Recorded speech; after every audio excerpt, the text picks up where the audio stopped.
মাত্র 10 সেকেন্ডের জন্য ভাবুন, সরকার যদি আপনার দরজায় এসে কিছু তথ্য জানতে চায়, আপনি কি জানেন সেই তথ্যগুলি কী কী? হ্যাঁ, শুরু হচ্ছে সেন্সাস 2027-এর কাজ। আসুন জেনে নেওয়া যাক কোন পদ্ধতিতে হচ্ছে সেই কাজ। একটি জনগণনা কি শুধু মানুষ গণার কাজ?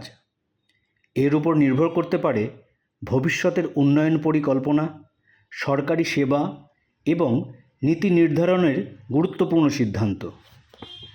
সেন্সাস 2027 নিয়ে যা জানা জরুরি, চলুন জেনে নেওয়া যাক। এই সেন্সাস দুটি ফেজে হচ্ছে।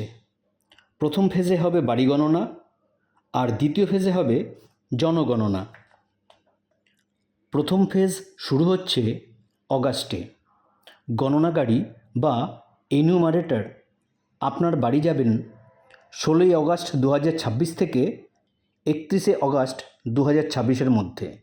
তার আগে আপনি নিজেও আপনার বাড়ির তথ্য আপনি নিজেই আপলোড করতে পারবেন 1 অগাস্ট 2026 থেকে 15ই অগাস্ট 2026 পর্যন্ত। এই সেন্সাসের দ্বিতীয় ফেজ শুরু হবে 1 মার্চ 2027 থেকে। এবার আসি যে প্রশ্নগুলি গণনাকারী আপনার বাড়ি গিয়ে করবেন সে বিষয়ে। গণনাকারী আপনার কাছে 34টি প্রশ্ন করবেন। প্রথম প্রশ্নে থাকবে লাইন নাম্বার। এই তথ্যটি অ্যাপের মাধ্যমে অটো জেনারেটেড হবে। 2 নম্বর প্রশ্নে থাকবে বিল্ডিং নাম্বার। 3 নম্বর প্রশ্নে থাকবে সেন্সাস হাউস নাম্বার। এই তথ্যগুলি গণনাকারী বা এনুমারেটর নিজেই বসিয়ে নেবেন। প্রশ্ন 4, 5 আর 6 হল মেঝে, দেওয়াল ও ছাদের প্রধান উপাদান সম্পর্কিত প্রশ্ন। 4 নম্বর প্রশ্নে থাকবে মেঝের প্রধান উপাদান কী। 5 নম্বর প্রশ্নে থাকবে দেওয়ালের প্রধান উপাদান কী। 6 নম্বর প্রশ্নে থাকবে ছাদের প্রধান উপাদান কী। 7 নম্বর প্রশ্নে থাকবে গৃহটি কী হিসাবে ব্যবহৃত হয়। 8 নম্বর প্রশ্নে থাকবে কন্ডিশন অব দ্য হাউস। 9 নম্বর প্রশ্নে থাকবে পরিবারের সংখ্যা। 10 নম্বর প্রশ্নে থাকবে পরিবারে নিয়মিতভাবে বসবাসকারী সদস্যের মোট সংখ্যা। 11 থেকে 13 নম্বর পর্যন্ত প্রশ্নে থাকবে পরিবারের প্রধানের বিষয়ে প্রশ্ন। 11 নম্বর প্রশ্নে থাকবে পরিবারের প্রধানের নাম। 12 নম্বর প্রশ্নে থাকবে পরিবারের প্রধানের লিঙ্গ। 13 নম্বর প্রশ্নে থাকবে পরিবারের প্রধান তফসিলি জাতিভুক্ত বা তফসিলি উপজাতিভুক্ত বা অন্যান্য কিনা।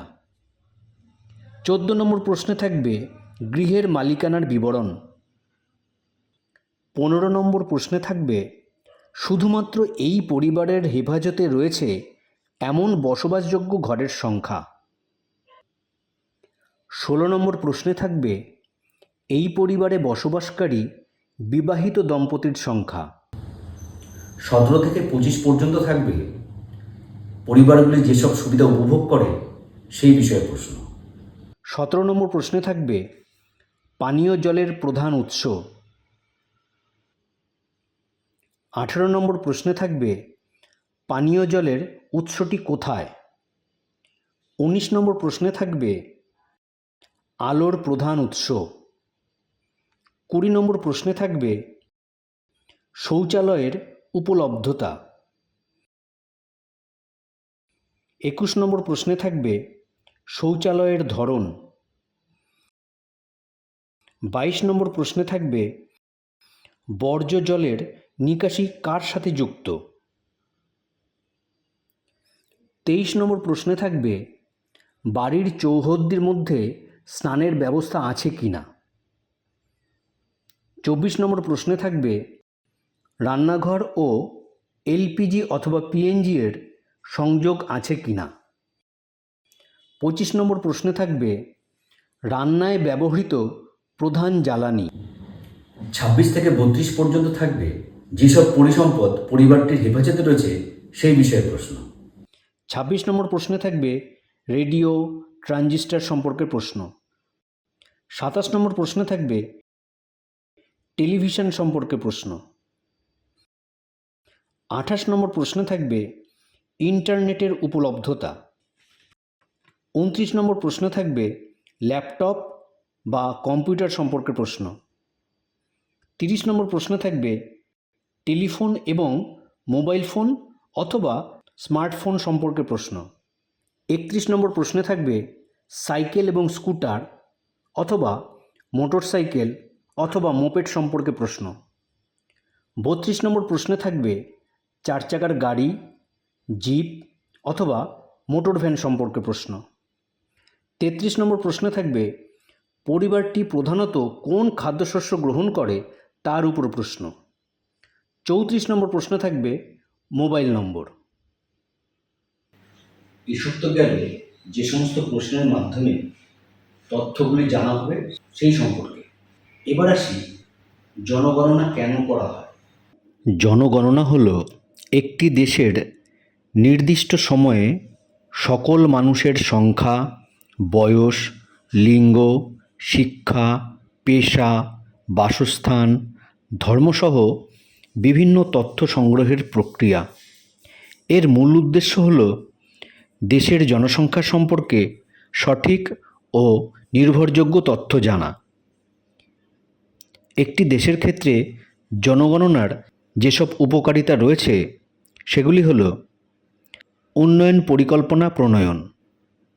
সঠিক জনসংখ্যার তথ্যের ভিত্তিতে সরকার শিক্ষা, স্বাস্থ্য, যোগাযোগ ও অবকাঠামো উন্নয়নের পরিকল্পনা করতে পারে। সম্পদের সুষ্ঠু বণ্টন। বিভিন্ন অঞ্চলে জনসংখ্যার অনুপাতে সরকারি অর্থ ও সেবা বণ্টন করা সহজ হয়। শিক্ষা ও স্বাস্থ্যসেবা উন্নয়ন। কোথায় কতটি স্কুল, কলেজ, হাসপাতাল বা স্বাস্থ্যকেন্দ্র প্রয়োজন তা নির্ধারণ করা যায়। কর্মসংস্থান পরিকল্পনা। কর্মক্ষম জনগোষ্ঠীর তথ্যের ভিত্তিতে কর্মসংস্থান ও দক্ষতা উন্নয়নের পরিকল্পনা নেওয়া যায়। নির্বাচনী এলাকা নির্ধারণ।